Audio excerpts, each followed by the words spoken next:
This is your place for all things Detroit Red Wings and all things Chicago Blackhawks. With your hosts, Jordan Linscott, David Barnhouse, Nick LePage, and Tim Stompanato. This is the Stick Blade Podcast.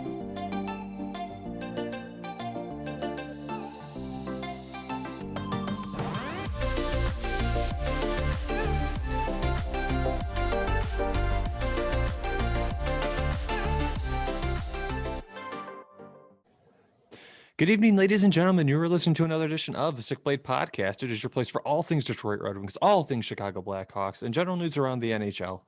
On tonight's show, we've got a little bit to talk about. We have, as always, the flashback and flash forward. There's segments where we talk about the week that was and the week that's going to be for both the Chicago Blackhawks and the Detroit Red Wings.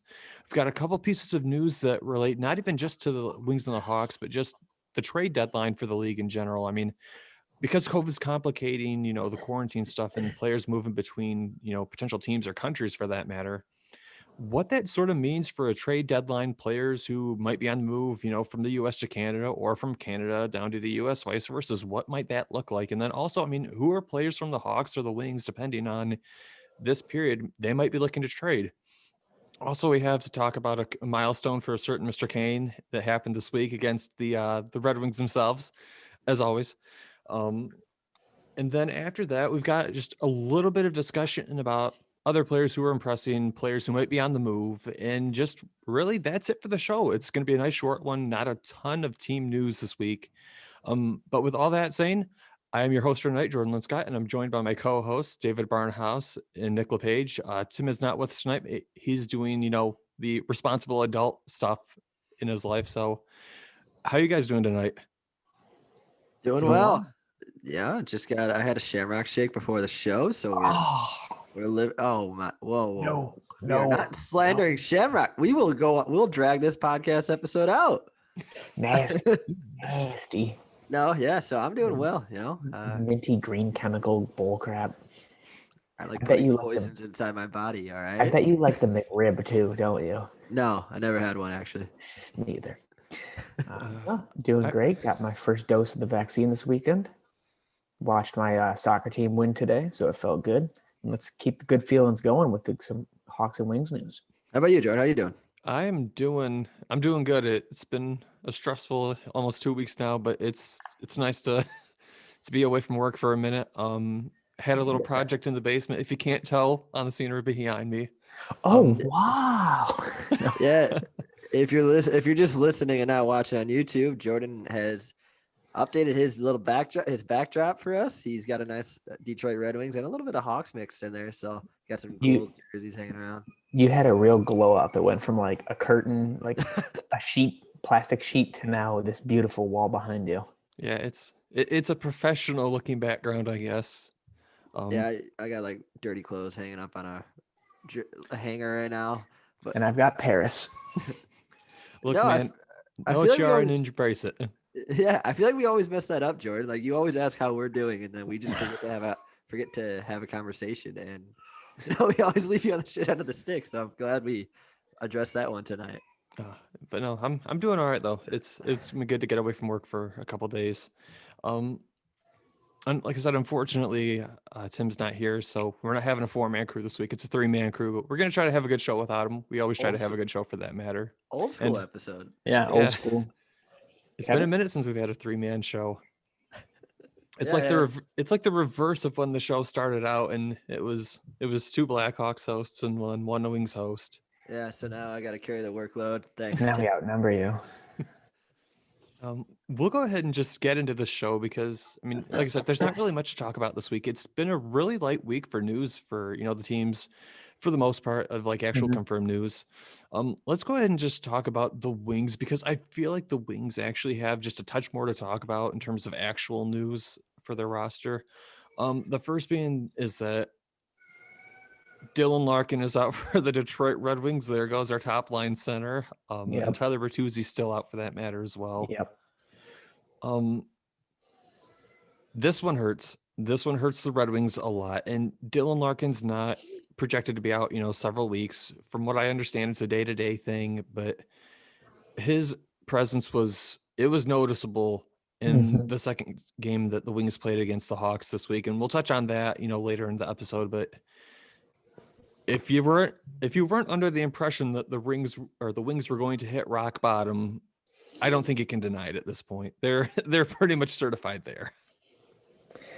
But there are those little victories.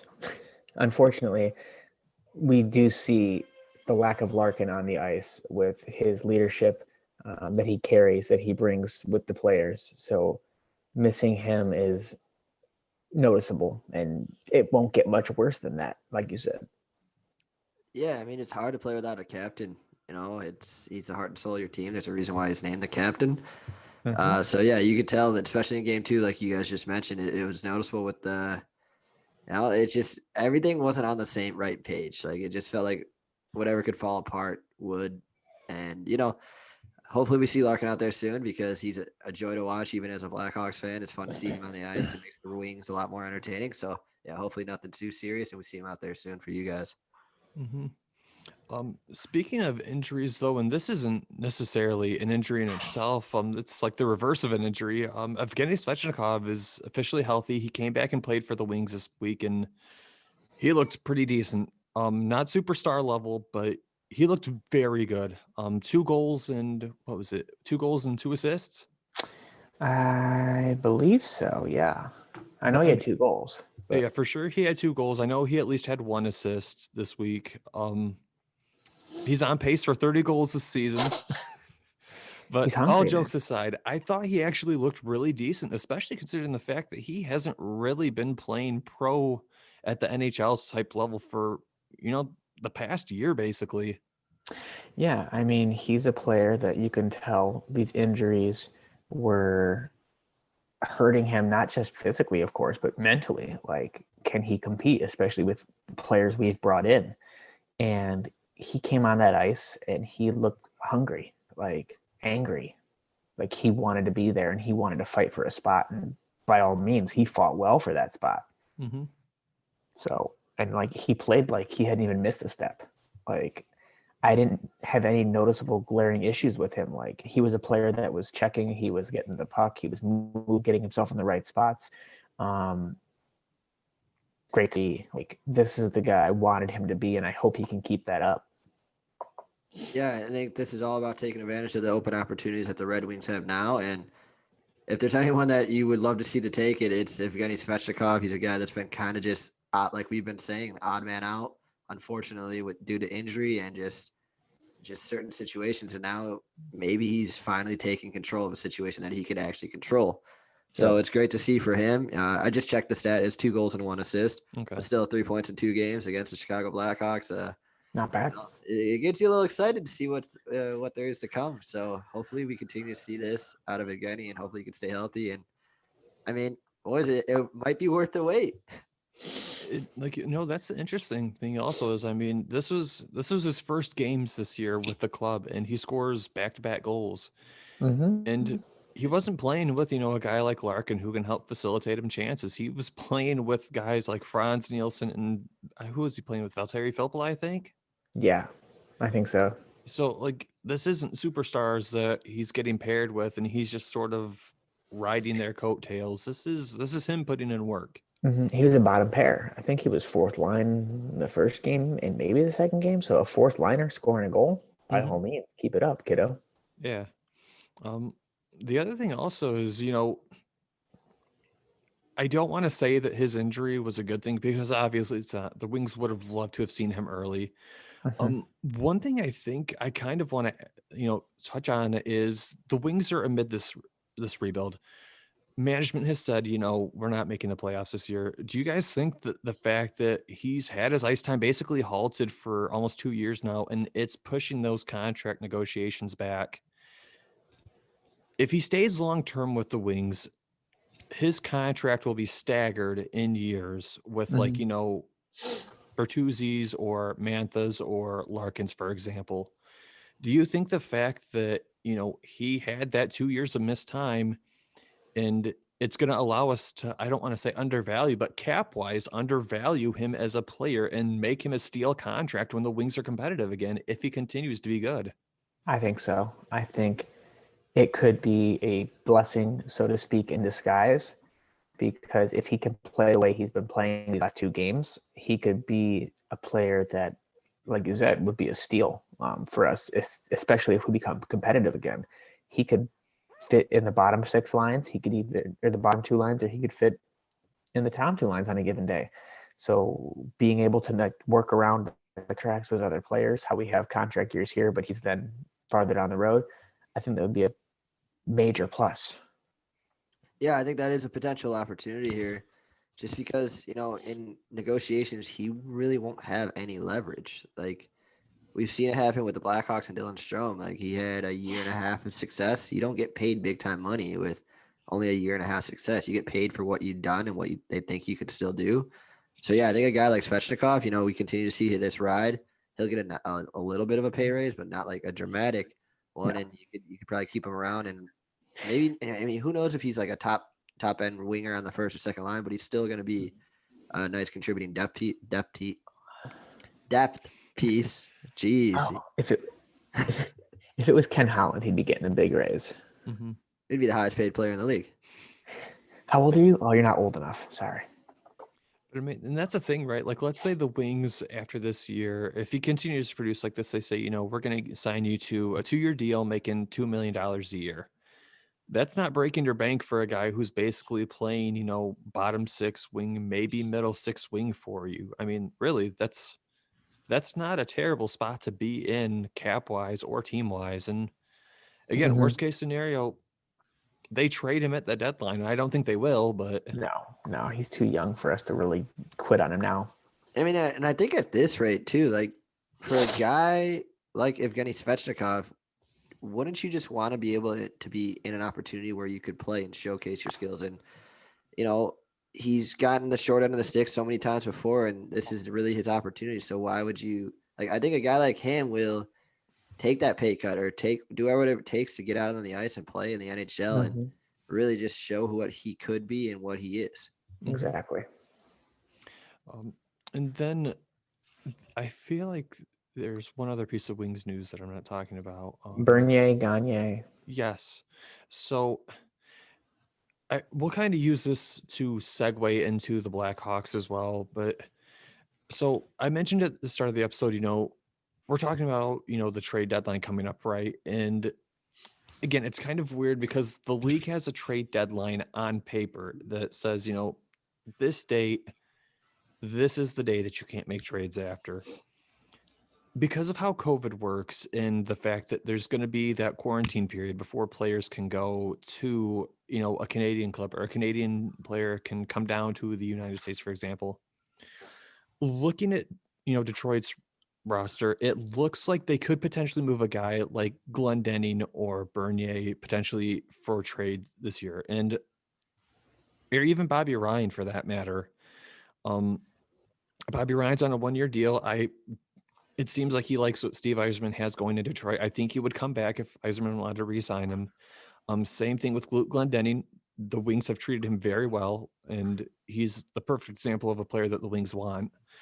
Just looking at Detroit's player pool right now, who do you guys think are the realistic moves that we're going to start really talking about for a trade deadline that's coming up? Because again, the league's got a date on paper, but the quarantine period has to move it up for the Canadian teams. I mean, I could see Gagne being on the deadline. I could see, as much as I don't want to lose him, Bobby Ryan on the deadline. Heck, I could even see Bernier. A team could get a really good player to back up their goalie to make a deep playoff run. Those are the 3 that really stick out to me the most. Yeah, I think a guy like Bobby Ryan right now, just because he leads your team in points and he's your highest point scorer on the team. Sam Gagne again, like all these 1-year deal guys. I mean, DeJews is kind of playing well. He could be an interesting piece. Mark Stahl, I don't think anyone's really going to touch. But yeah, I mean, Bernier is probably, I think between him and Bobby Ryan, I think those are the top 2 real pieces worth going after on their Red Wings. I think Sam Gagne is one of those guys that could strike iron from time to time. Mhm. But those are your probably more two consistent options on the Red Wings that will be available at the trade deadline. Luke Glendening, I think, is one that I really think if a team's going to move for, they're going to move for. No, you don't think so, David? I don't want to lose him. I don't want to lose him either, but man, like the fact that he's the best face-off man in the league, he plays a great defensive game. He can play penalty kill, like, Give me your first. I'll sell him for first. and the fact that he's cheap, like, man, that is like the perfect storm for a trade deadline deal that is going to get you a decent return. It's got all the makings. He's a UFA upcoming too, correct? I believe so, yeah. Okay. It's either this coming year or the year after, but I mean, if the Wings can get a first round draft for Glendening, I would trade that at this point. I mean, face-offs is a stat that a lot of these teams look at. Like, they're in love with, they're infatuated with it. I mean, 68% is what he's at right now. It's in the 60s, yeah. It's upper 60s. I know that Pat Foley gave him a shout out on the Hawks broadcast the other night. But yeah, I mean, he may be a fourth line guy on these competitive teams, but you need those players. Like, you need those players. You need a guy that's going to shut down in the PK unit or be defensively responsible.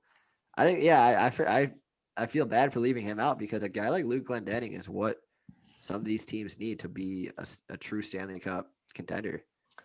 I don't feel bad for leaving him out because I left him out on purpose. I mean, I think he could realistically net a first round picks, but like a second rounder and a fourth rounder maybe. Like there's no market right now, so that's kind of what is hard to discuss. Like there's really no market out there. We're gonna probably see that in the coming weeks, but yeah, he's an enticing option. Mm-hmm. I mean, power plays, for example, you put him at the center position on the power play. He takes the draw.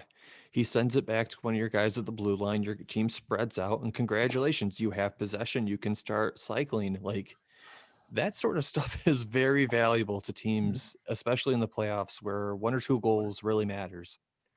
Yep. Yeah, I mean, that's how you produce goals. If you win the faceoff in the offensive zone, that could either be produce goals. You have possession. No. Well, yeah, I mean, I know it's so stupid to say, but that could be the difference between 1 or 2 goals in a hockey game is you winning that offensive zone draw. Thanks, Chad Madden. Score more than the other team. That's really it for the Wings news that I can think of right now. But since we're talking about the trade deadline and sort of players that can be traded, you guys sort of brought this up, Nick. I mean, the fact that Dylan Strome has sort of been like in talks of trades with you guys, like, I'm trying to think of what other Blackhawks players would be up for trade talks that realistically could fetch a pretty decent return. Like, I think Strome could. The problem is they have so many rookies, and you don't want to trade away those rookies. So no, but we have made signings where it would make sense. Sorry, I'll let you finish your thought, Jordan. Go ahead. Oh, you're good. But no, like, I think Dylan Strome is one that is a pretty decent name that you guys could be talking about. Is this guy going to get traded this season? I stand by, like, I know it would suck for Chicago fans, but Dominic Kubalik, dude, I think you could get a king's ransom for him right now. You could get a Tatar deal out of him, maybe more. I legit think you could. I think you could get a Tatar deal out of him. Yeah, I mean, I think you could because he's still an RFA, but he's what the Blackhawks mold has been wanting. Like, they've been wanting these mid-20s guys that could be a catalyst for what this team should be. And that's what Stan Bowman preached. He's like, we don't have any of these guys that are 22 to 26. Well, you got Dominic Kubalik, who is 25. So, like, yeah, you could probably get a lot for him, but is he worth, taking a chance on a guy because a team in the playoff team's going to want him. So the late first round, and the Hawks aren't really sellers right now either. That's the difficult thing. Like, this is where the Hawks, like, I don't want them to stay pat at the deadline or coming weeks to the deadline. Like we've been talking about, it's going to be a weird trade deadline season. But what options do we really have to move? And that's like the reason why I said Dylan Strome. I mean, I've been kind of pumping the tires to trade him probably the last year or so. Tim's been the guy that's trying to keep him around. I know he's a big Dylan Strome fan, but they're not active. So per Mark Lazarus of The Athletic, they're not actively shopping, but he said they're sure as hell listening, which means like we've seen guys like Pius Suter, Philip Kurashev, Ryan Carpenter even playing center. Like there's guys, and then we already have Jonathan Toews and Kirby Doc still on IR, and Dylan Strome. That means he has to move down to the third line, maybe even the fourth line. Like that's not worth keeping him around. And he's not playing with his boy Alex DeBrincat. So, and in that 2-year deal, I heard that. So they were talking about that. They said that 2-year deal was really crucial for them because you don't have to pay him a lot of money. He's still an RFA when his contract ends, and that gives you flexibility. Like that's why the Hawks didn't sign Crawford. They wanted the flexibility. Well, they have that with Dylan Strome, and he's a young player, a very good playmaker. If he can move to the wing, I think the Hawks hang on to him, but I think he's going to end up traded. Maybe not this season, maybe not the trade deadline, but after this season. That's something actually I kind of wanted to touch on. Like, if let's say you guys trade Strome, for example, do you think that you guys are still a playoff team? I mean, at that point, you are literally running a bunch of rookie centers. Yeah, I mean that's a good question because like we'll get into it. We got that difficult March schedule, and we've been playing without him right now because he's on concussion protocol. But yeah, you kind of. I mean, it's weird to say that Dylan Strome's one of the veteran centers on this team, but he is. And I mean, he's young. He's young. Don't get me wrong, but he's the guy with them. I think he's been on this team longer than any of our centers right now. So yeah, are we still a playoff team? I don't know. I still don't think we're a playoff team right now. But yeah, he's got to be one of the more interesting names out there. I think the Hawks are going to want a nice little return for him just because of how friendly his deal is. And I mean, he's a top forward on this team right now. You got that's actively playing. You got Patrick Kane, Dominic Kubalik, Dylan Strome, and Alex DeBrincat. And I mean, you got the rookies, but it's really hard to put a price tag on him. Yeah. And then just like a few other names while we're on that topic, I think a guy like Matthias Janmark, we could see being shipped. I think Calvin DeHaan is an intriguing name, a top 4 guy. I wouldn't want to see him go, but with Seattle lottery coming up, it's going to be tough to hang on to him in the expansion draft. So you might want to get assets for him. A guy like Carl Soderberg, maybe Ryan Carpenter. Like the Blackhawks have all these bottom 6 guys that are worth trading, but it depends on what you get for a specific player. Yeah. That's one thing I think,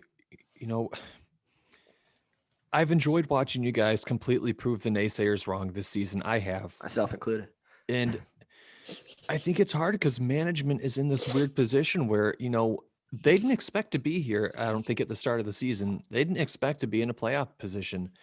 Nope. And they've got to really decide, are we going to be a playoff team or are we not going to be? And it's so hard to say we're there right now, but we don't have long-term pieces for it. And it would only set them back where they want to be down the road. That's got to be such a hard position for management to be in. It's like basically the situation the Red Wings were in for the last 3 to 4 years of when they were making the playoffs, of where we bottomed out. If they wanted to miss the playoffs, they could have absolutely sold players and missed the playoffs. But at the same time, with the roster they had, they were a playoff team.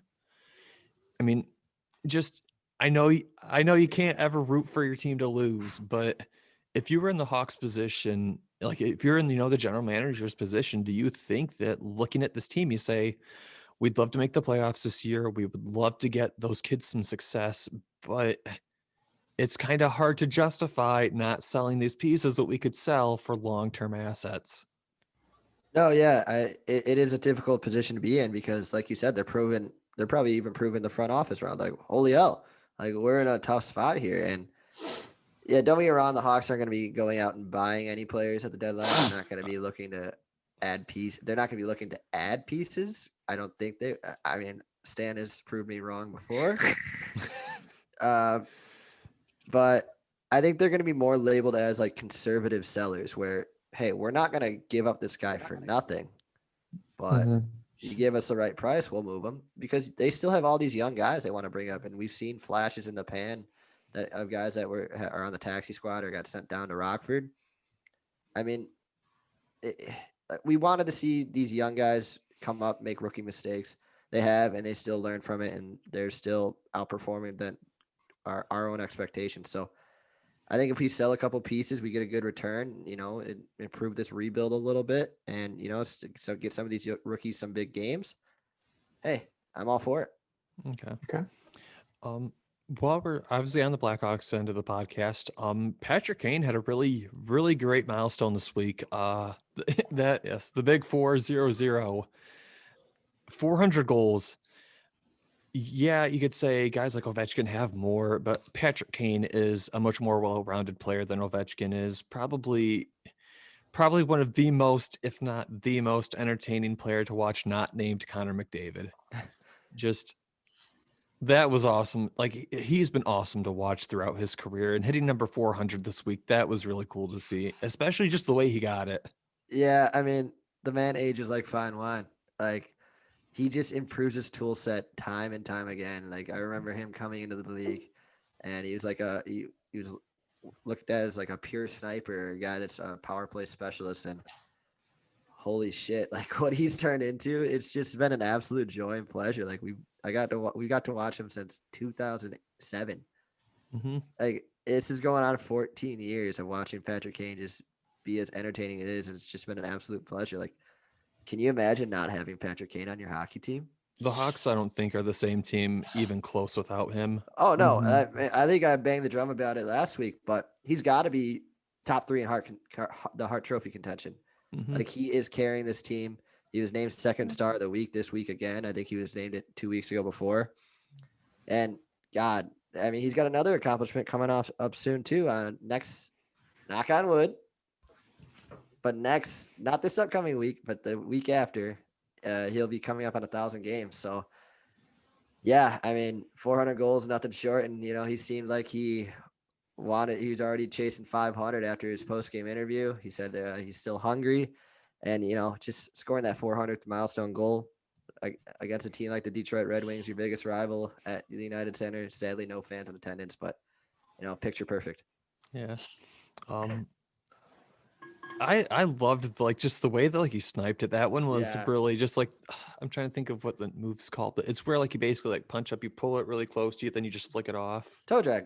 It's a toe drag. Yeah. Yeah, it was a beauty. I mean, it's Patty Kane-esque. It's what he's been known to do, just his patience and just picked a spot and away we went and milestone, and now we're chasing 500. Mm-hmm. On to the next one. On to the next one. But I'm the way Patrick Kane plays. He doesn't play a super physical game, so I don't think he's really getting to get worried about getting hurt in terms of just like his hands, unless he gets smashed. But I'm not gonna jinx it. I'm No, not. I mean he's gonna be one of Morris those. Sider will have a word with him. He's gonna be one of those guys whose game is just going to grow with him even as he ages, because like he doesn't play a physical style, and his vision is still always going to be there, and his playmaking ability is still always going to be there. Maybe he'll lose some of that goal scoring impact, but we're going to see the same play, like kind of like how Joe Thornton, he's finally reaching his progression at 41. Yeah, how long did it take for that to happen? Yeah, like Patrick Kane is nowhere near that. So I mean, we're just seeing him on his A game, and it just seems like the older he gets, the better he plays. When is this? To be fair about Joe Thornton, to be fair, he can still go. Like he is regressing, but it's not like he's fallen off the wagon. No, yeah, 100%. I mean, God, I can't get enough of this. It's just, it's unreal that we get to call him a Chicago Blackhawks. It's fun to watch. That's why I wish like Fedorov never left. Like I just wanted to see how he would have continued to grow with us throughout the years. Mhm. Like, because he, no offense to Lidstrom or to Yzerman or to whoever, but Fedorov was like our star. Yeah, he was. Many years. Him and Yzerman were the ones who punch it forward for the Red Wings. Speaking of players, though, the Blackhawks have transitioned from I don't want to say older, but I guess he is older. Yeah, he is. Older player in Patrick Kane. Some of your guys' newer players have had a little bit of moves. Nick Beaudin got sent down, and then just Adam Boquist has looked he's seemed like he's started to make improvements on the blue line this week. Still not amazing, taking over games. I think that Boquist has looked better this recent stretch. Yeah, no, Boquist has, he's playing. I think, like I've been saying, it's all about his confidence, and he's playing with a little more confidence now.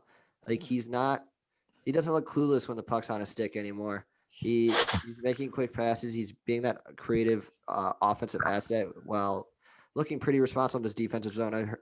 I heard his name several times throughout this past week, saying "Nice play, Boquist," or Boquist is he's holding at the blue line, and this is what we wanted to see. Like I just wanted to see confidence and consistency in his game. And, on the power play, he had a nice goal against Columbus in the bumper position. And I think that's the way they got to utilize him.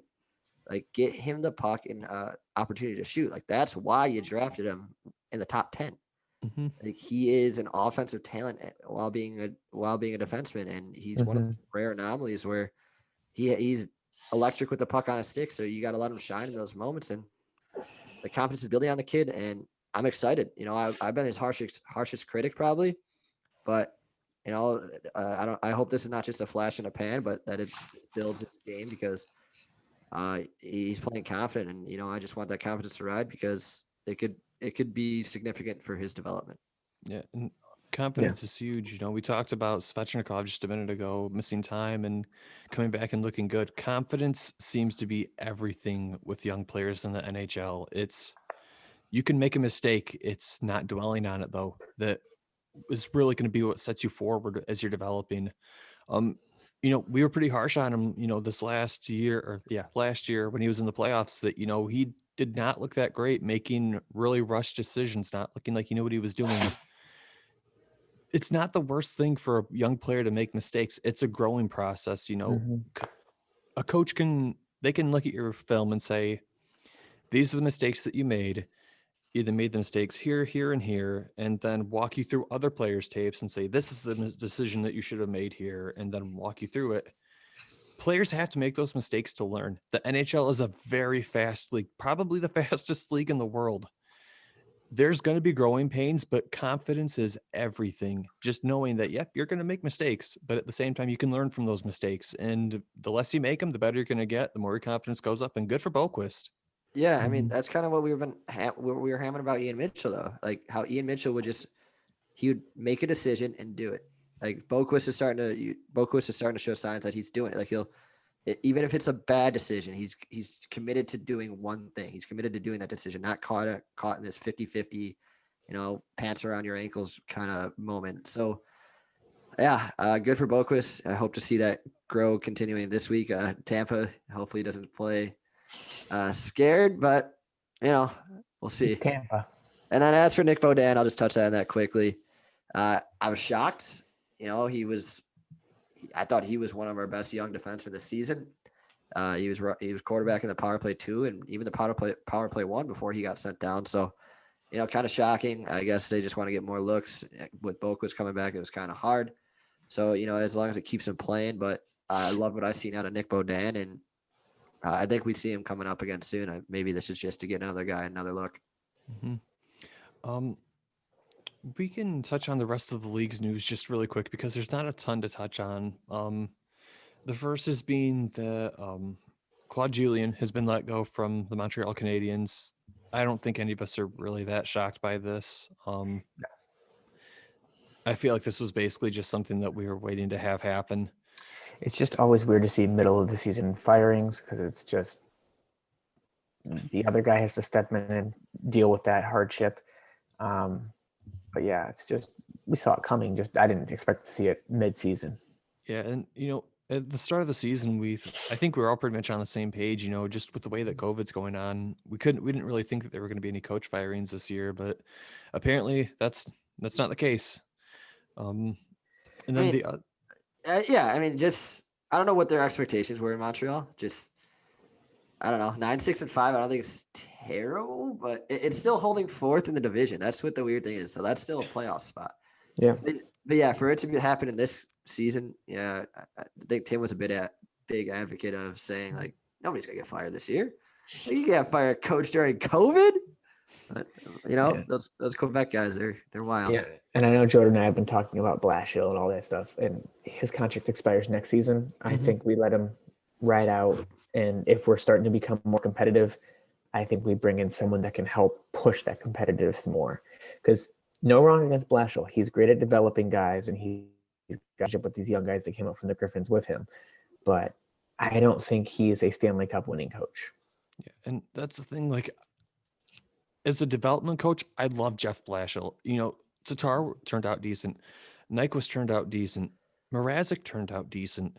The time that he's had with, Bertuzzi, he's turned out decent. The Philip Hronek and Larkin, Mantha, those guys they've grown pretty decently. But at the NHL level, he's not generating results. And again, I would love to have Blashill down in the Griffins coaching players because I think he does. I think he does a great job of facilitating growth. Do you think he would go back? I don't think so. But then again, what NHL team would take him? And that's the thing that I think has to really be talked about and, thought of is Jeff Blashill. If he goes to a team, he doesn't have any swaying power in negotiations or when he's selling himself. He can't say, I coached this team to the playoffs 5 straight years or something like that. Like, what if he, takes a job with the Wings as a player development type of thing, front office type gig? You think he would do something like that? I would actually really like that. Again, like I would be fine with him even coaching Grand Rapids because like I said, I do like his development path. And if I can't say that players didn't develop under him because again, Tatar, Nyquist, Mrazek, Larkin, Bertuzzi, Mantha, Hronek, The list goes on. they've developed, but they just can't put it all together at the NHL level. And yeah, you can say Tatar, Nyquist, and Mrazek went elsewhere. Okay, fine, but I don't know. I feel like the Wings are going to have to get somebody else at the coaching position to really put these pieces in place and get them playing to a level that's putting them in the playoffs. We'll see. I think he rides out his contract, and then we got to look at who is going to be available around that time, and are we going to be on that upswing of becoming competitive? I'm trying to remember, did Gerard Gallant get picked up yet? I don't think so. Not yet. Maybe he's got like a handshake agreement with Steve Yzerman where he's like, look, man, I'm going to pay you whatever you want. Just wait till the season starts and then you're going to come in. But is Gallant? It's either that or Seattle. It's got to be either that or Seattle. Although I thought Seattle already had a head coach. Do they? Now I'm going to want to Google it. I'll look it up after the show. You keep talking. Oh no, Nick. Nick a robot. He's going robot. But yeah, that's a piece of news really quick to touch on. Just the head coach thing with Claude Julien over in Montreal with the Canadiens. Kraken don't have a coach. Don't have one? Okay. Nick's frozen. He is. He's frozen. I can hear you. There you are. All right. We'll see how long he stays back for. Before the robots get him again. Hello. Yep, we hear you. Can you hear us? I hear you. All right, he's back from the dead. Man. Our poor audience this episode. They're, what the hell is going on with these guys? Bleep, bloop, bloop, bleep, bleep, bleep, bleep, bloop. Hey, 2020 or it's 2021 now. Brought a lot of problems, but I guess technology still won't ever be figured out. 2015. No, it's not. Pitter patter. Let's get at her. Pitter patter. And then there's one other piece of league news, and I don't know if it's necessarily news, but it's been a talk that's been brought up a couple times. Should the league delay this upcoming draft just because of the fact that COVID basically has taken a year away from development for these kids? So that's where I'm confused. So if they delay it till 2022, does that then push back the next set of prospect pools? So, wait, you want me to go? Or is it going to be combined? So no, yeah. So the guys that are eligible for the 2021 draft will only get selected. So it's going to be like 2 back-to-back drafts essentially. So like that's what we'll get into. we'll get into like how we feel about it in a second. But like, so like the standings this year would affect how the 2021 draft in In 2022 2022 pans out. would go. So it would be you would have one draft maybe one weekend in 2022 and another draft like the weekend after. So it's a big confusion. So if a guy gets passed over in the 2021 draft, he's eligible for the 2022 draft. But like Oh my 2022 gosh. draft eligible players are not eligible for the 2021 draft. So wait, rewind. So the way the standings end up. So if the Wings stay at the second seed, does that mean we're still going to be that same seeding for the second draft? Just the 2021 draft So then how do they determine the 2022 draft? on that season standing. So like where the lottery would end up, like if the draft doesn't happen this year, it's only going to be after this season's rankings. Oh, so the draft for this year would be pushed back, and then we Yes. still play the 2021-2022 season, and then Yes. that. Oh, okay. Yes, and then that season's standings would affect only the 2022 draft. Like this is the NHL. They're planning. We've seen with the disaster in Lake Tahoe. I think this is going to be another situation. So what? How do you guys feel about it? I don't know. I'm just ready for them to find another way to screw the Red Wings, and I'm sure they will. I get that the league wants to give these teams a chance to evaluate players before they draft them. I get that. I respect that. Okay. But you're going to get into this weird position where these teams are trying to stagger picks based on who they think is not going to get drafted in, that draft. And then they're also going to be looking at that next year's, group of draft eligible players. And you're trying to pick from two drafts at the same time, which I don't like, because at that point you're not making a I don't feel like you're making an informed decision at that point. You haven't seen what the guys you just drafted look like. I think it's almost worse. Yeah, it's so I understand. The only part I understand from like these GMs that want Stevie Y is a big advocate of delaying this a season, a year, which the only part I could see why is, these kids get another year to play in junior and build their draft stock. That's about it. But the way I look at it, you're taking a year away of potential professional hockey from them. Like they could be coming in at 18 years old, and now they got to wait till they're 19 years old. And like, yeah, sure, it doesn't seem like a big deal. Like, oh, 1 year, most of you guys don't start in the NHL right away, anyways. But it is. It's a year professional hockey, a year development at another level. And these kids have plans too. These guys are where they're at in their draft position for a reason. Mm-hmm. And it's not like you've only been scouting these guys for 1 year. These are kids you've had an eye on for more than 1 year. Like, if you've been only scouting the last few months, what the hell have you been doing? Like this, you've got to be prepared. Like this is not just a 1 year thing. You've known about these kids for 3 years. Yep, and now it comes time. That's the biggest point that you just made for me, is that you would be taking a year away from their professional career, and I think that would suck, because that's a year they'll never get back. Yes, they'll be playing in juniors, but would you rather play in Saskatchewan, Canada, or in Madison Square Garden? Like, come on. Choice is easy. I mean, also from an asset perspective of these franchises, you don't know what you have. Like next year, this year, you may be like, yeah, we need a center. We need a center. We're going to take this kid at 3 overall. We're going to get our future center of our organization. Yep. But then next year, you might have a kid that comes out of nowhere, and it takes away, like, this kid's a can't miss prospect, this number 3 overall center, whatever you want to call it.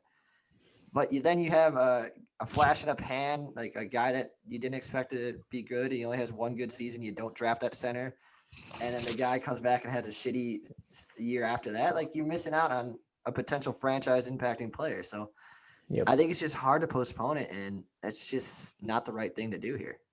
I mean, there's also like a lot of player ramifications that people I haven't really seen brought up. Like, for example, the players who do make the NHL straight out of draft, that's a year not only of just playing time, but actual salary they're going to miss out on. And also that's a year of, RFA negotiations that is going to have to get affected.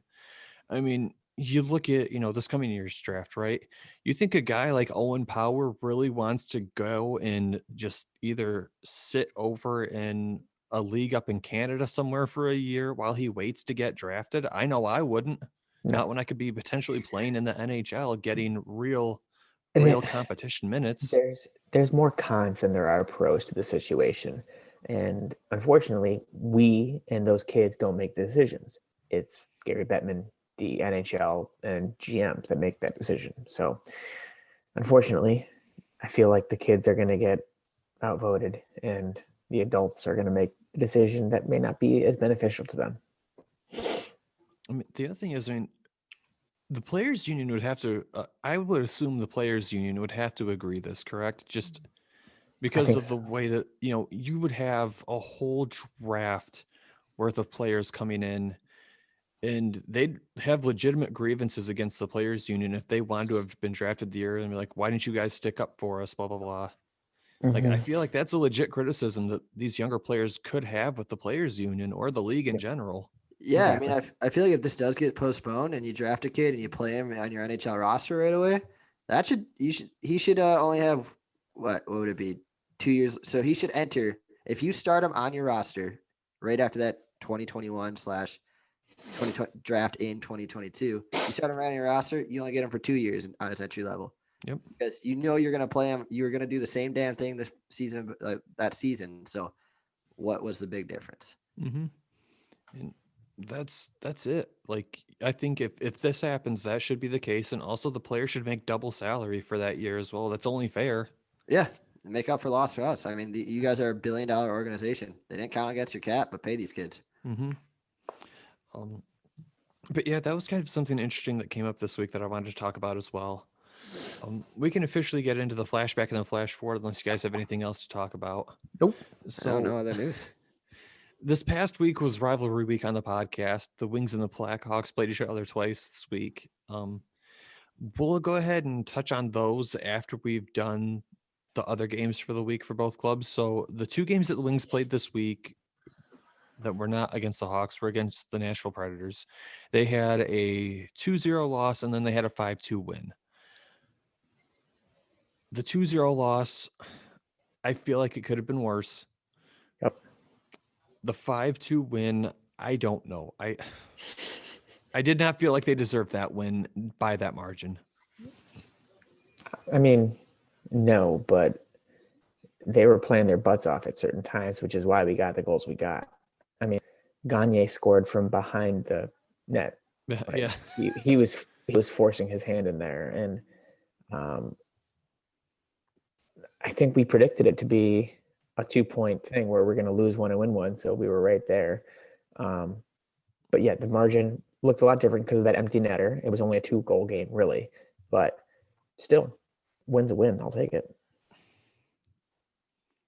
But yeah, I mean, I don't think that the Wings looked amazing the series versus Nashville. I thought they looked okay. I think they looked like a serviceable hockey club. I didn't think that they came out guns blazing like they did against the Hawks the first game, but we'll get into that a little bit later. I don't know, just unique showing from Detroit because again, I don't think it was like a systems thing. I don't think the systems looked terrible. I didn't think the play looked terrible, but they didn't really seem to have that competitive edge to them. Yeah. And then the Hawks this week, you guys had 2 games against the Columbus Blue Jackets.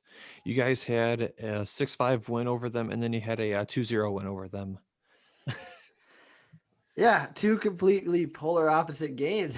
I mean, a 6-5 shootout against a team like Columbus, that is nerve-wracking. I mean, shit. It scares me. Like, the fact that the Hawks can play these games, and then there's games where the defense just completely shuts down and, lets Patrick Laine just snipe corner to corner all they want from his little kitchen over there. But yeah, this team just battled through adversity against that game one. Somehow with not many offensive, finishers on the Blackhawks, they still find a way to contribute. I called it. Brandon Hagel scored his first career NHL goal this week. The proud father. It took you a while. You were calling it every game, basically. No. You were bound to get it eventually. I was betting on it. We were rooting for it, but I said Brandon Hagel scoring this week. And first game, what does he do? We gave him a little bump on this one. So, but yeah, then Malcolm Subban, really the story of game 2, kind of blossomed. Yeah, his first shutout as a Hawk, might be his first career. I honestly don't know, but yeah, and then due to that game, he kind of got him the game 1 start against Detroit. So I thought they were going to split that series, the Hawks, and they won both games in 2 completely different fashions. Mm-hmm. Let's touch on the Detroit and Chicago games because I don't know, it was such a weird series this week. So the first game, Detroit wins 5-3 over Chicago. Offensively, I thought Detroit was firing on all cylinders. I thought that overall they were the better team than Chicago that first game. But I don't know, I didn't think Chicago really looked bad. Yeah, I mean, the Hawks came out firing to start. They were outplaying Detroit by large margin. I think there was a point in the first period they're out shooting him 14-2. It was pretty ridiculous. But then you guys pulled the Red Wings. Honestly, that's what it was. We had the fourth line. I thought was the best line that game with Ryan Carpenter, David Camp, and Matthew Highmore. They in a surge from the little bubble in Edmonton this past whatever playoffs you want to call it now. And then besides that, we dominated the first, but really nothing showing for it.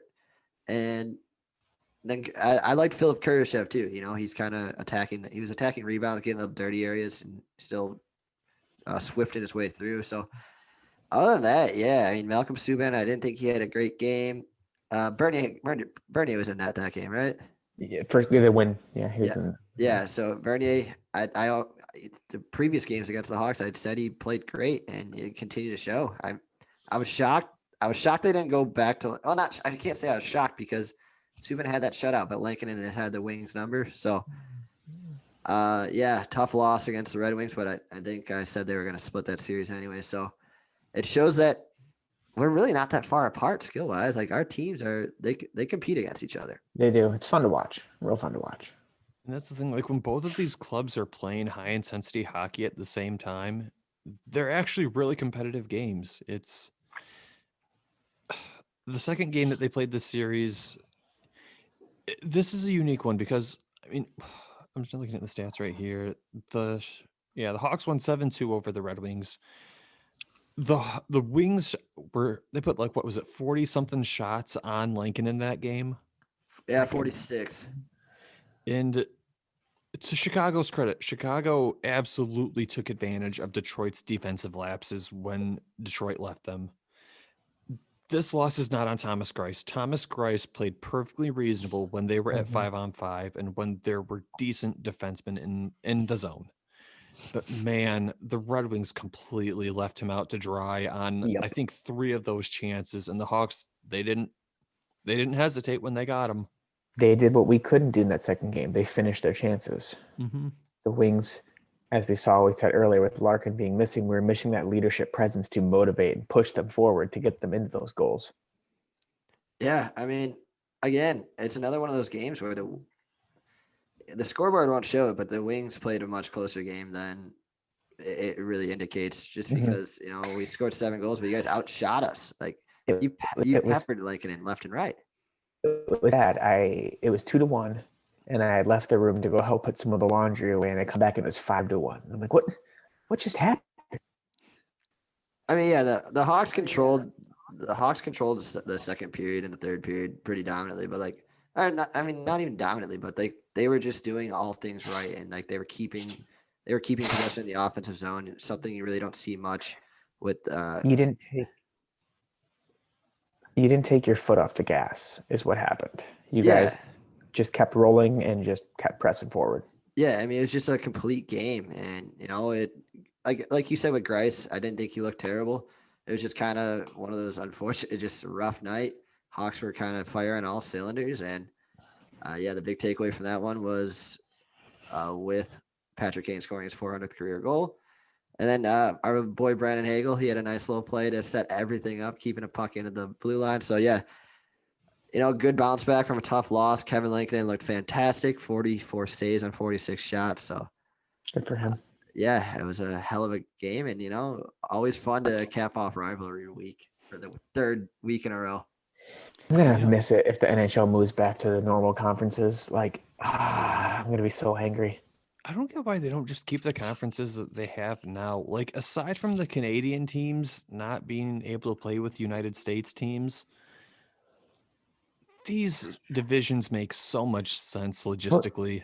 But also, once COVID kind of goes away, I think they could still look at and have Canada move up and down, because then they could be like, who's the best Canadian team in their conference? Like the North, who's the best in the North? And that would be fun to see, like Canada just freaking rivalry with each other. But come on, the NHL, they've always been terrible with marketing. So you really think they would let this great opportunity right in their face? Hire me. I'll do it. You think they would actually take advantage of this great opportunity? No.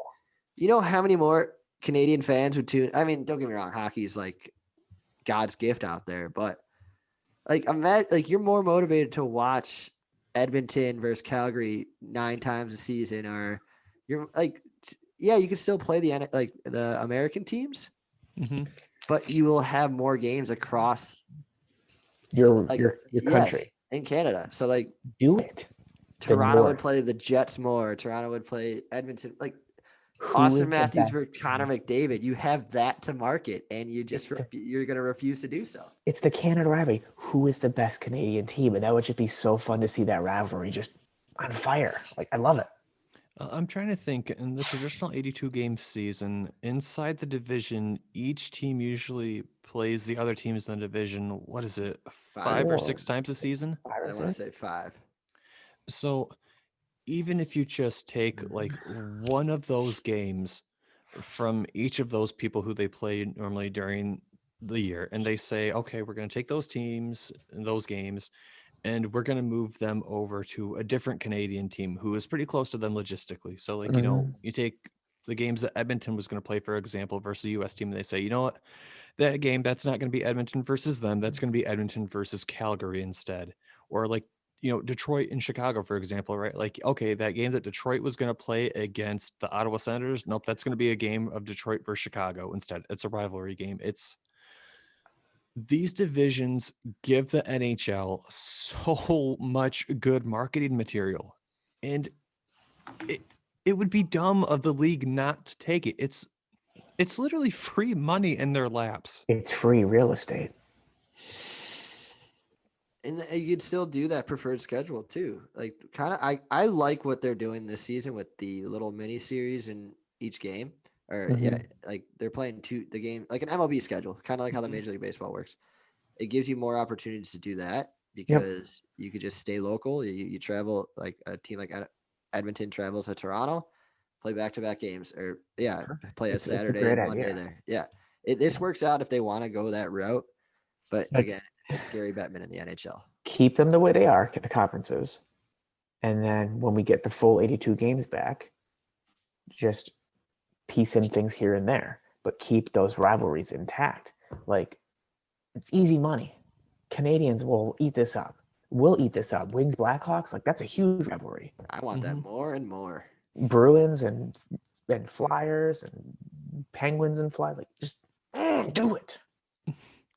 I mean, the New York Rangers and the New York Islanders, the NHL is basically, with this COVID season, been given the ability to print dollars. And they're continue going to print dollars. They're going to screw it up. Just watch. We can go ahead and anyway, get back to the actual teams news. Stars of the week. The stars of the week, yes. So Nick, you think you know what Tim's would be? Yeah, I think a guy like Tim for the Blackhawks, he's gonna go Patrick Kane. Yeah, I gotta keep you guys always make fun of me now, and you guys were expecting me to do it this week again, but I'm not. So you threw it on Tim. Yeah, Tim is. I mean, come on, 9 points in 4 games, 400th career goal, coming up on 1,000 games in the NHL. it's second star of the week. It's just so hard to really take that away. He had four goals, 3 goals this past week and 6 assists.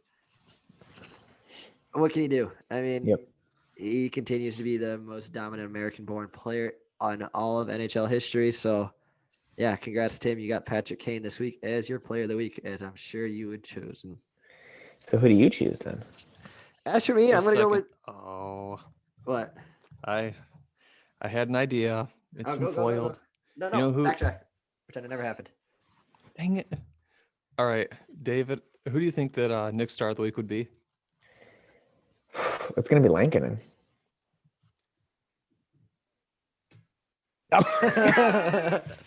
How long were you writing that for? A couple seconds. Oh, no, yeah. So no, mine is not Patrick Kane because Tim chose it. So Gosh, Jordan. My player of the week is going to be Alex DeBrincat. Okay. He had 2 goals, 5 assists this past week. Sorry, and especially going against his former team or his hometown team. So he loves to shine against Detroit, but he's turning into a more complete player as like he grows in front of our eyes. He was like one of those pure snipers. Last season, he really struggled with the goal scoring. I think he had 19 goals last year coming off when the season before he was at 30 and 35. But now we're seeing him turn into this playmaker where he's chipping pucks up. He's winning board battles. He's getting the puck to Kane and setting stuff up. And he's playing more of a two-way style game, turning into like, I'm not going to compare him to Marian Hossa, but he's playing a style like that. Like he's a small guy, but he's battling and he's winning these puck battles that you don't expect him to win. So yeah, I mean, 2 goals, 5 assists. It's great to see him continue to surge. I think he's most deserving behind Patrick Kane for the player of the week on the Hawks side.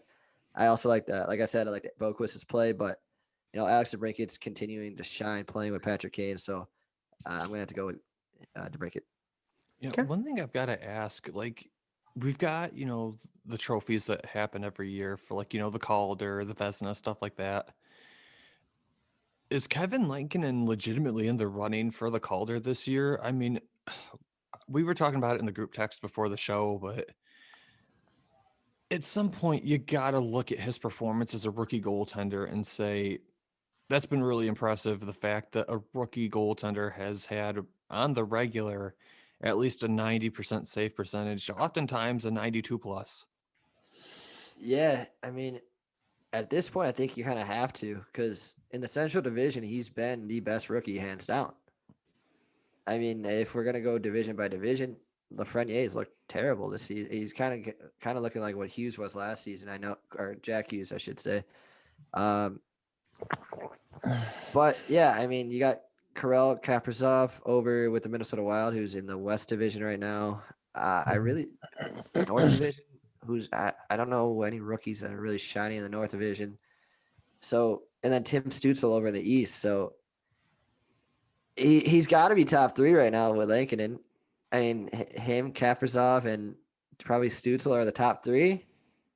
Other than that, yeah, I mean, I think you have to consider him because if the Hawks didn't have Lankinen, who knows where we're at?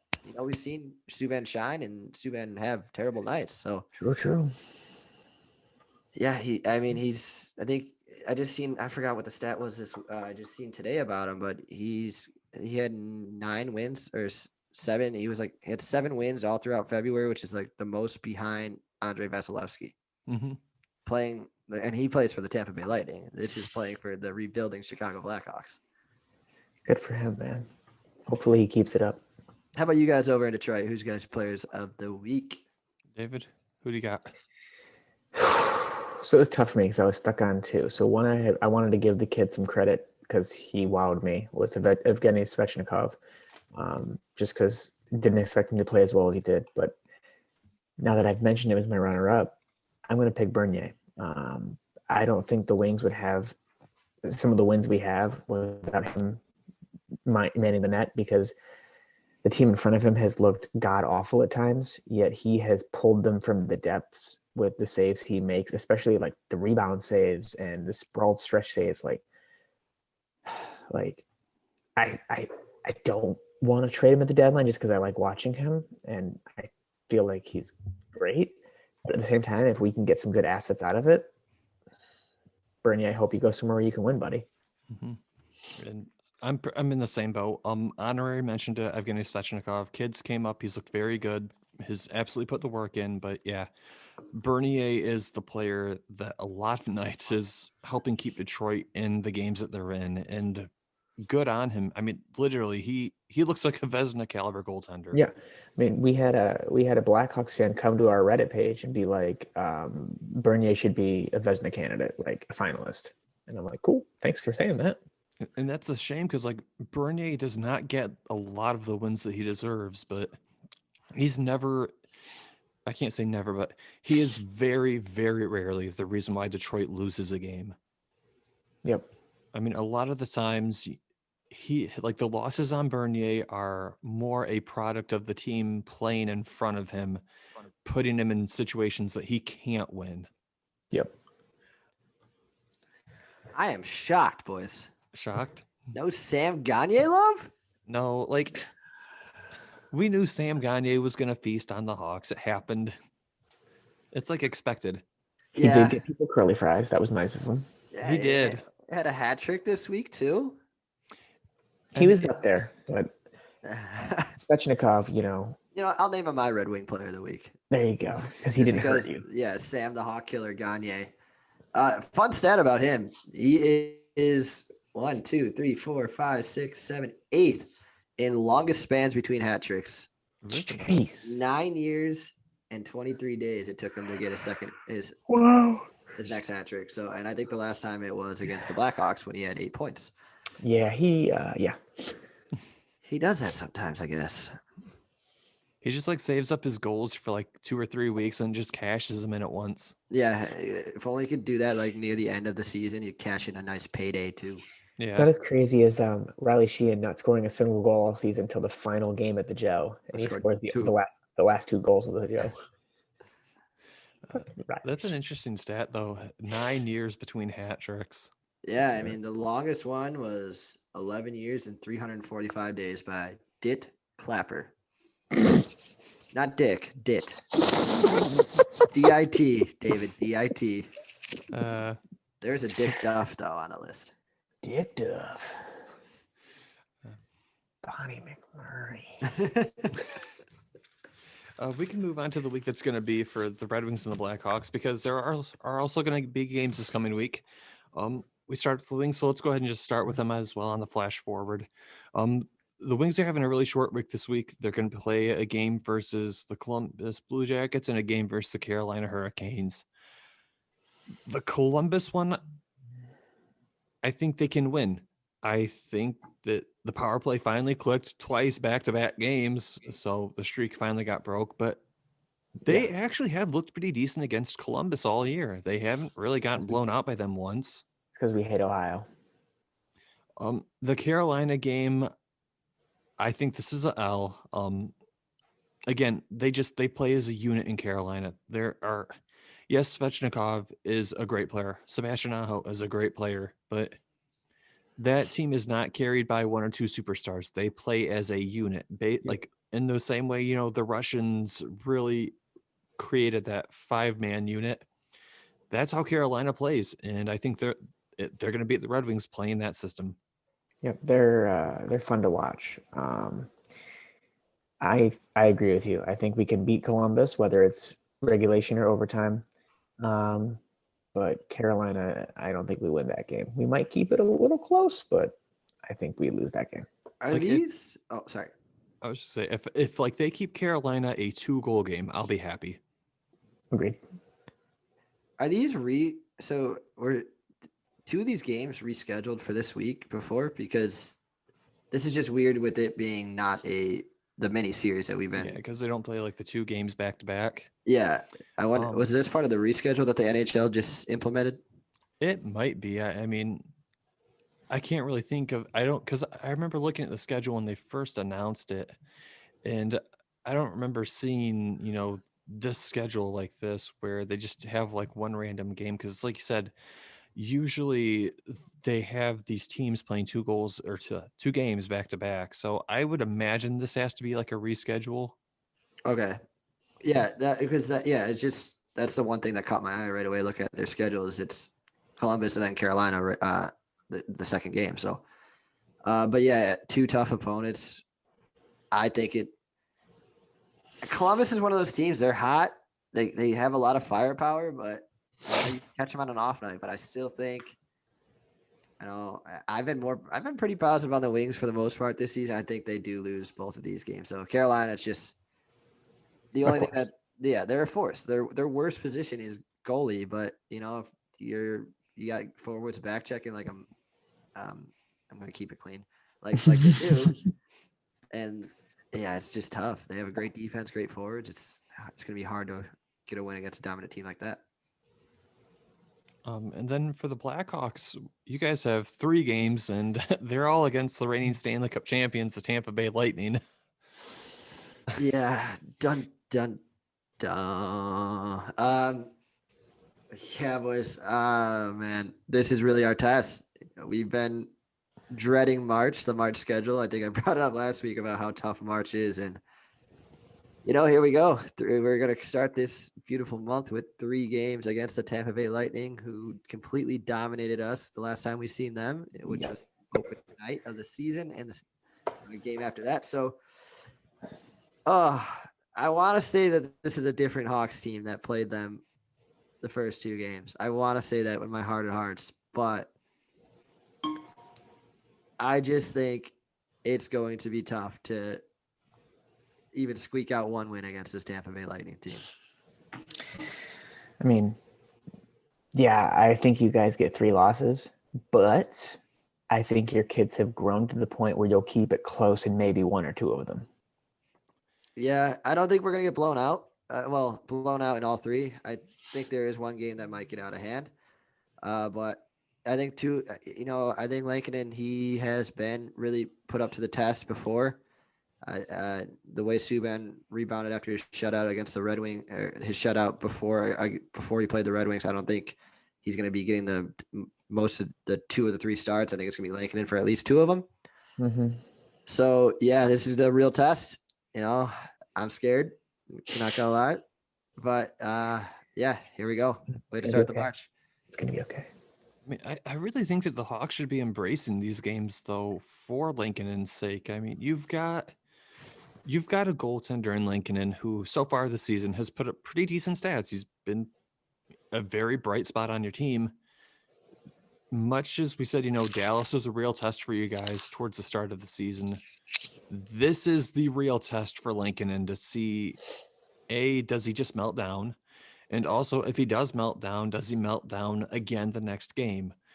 And honestly, even if you lose these games, if I was in the Blackhawks, training room or on their coaching staff, I would want them putting him in at least 2 of these games and just saying, we're not expecting you to win. Play your best. We want to see how you perform. How do you handle the pressure? Yes. How do you handle a high pressure situation or offense like these teams are going to provide? Because the Tampa Bay Lightning are a high offense team and they're very solid defensively. You're going to face a lot of chances, a lot of great quality chances.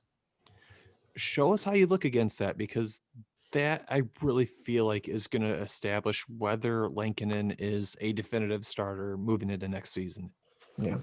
Yeah. This is we might get a very sad Nick all of March because of this schedule, but yeah, this is going to be the test, We'll see what happens. I think this is when the Hawks kind of fall back down to earth here, but we enjoyed the ride while we did. Let's just go into the positive mindset. Maybe we could surprise the world some more.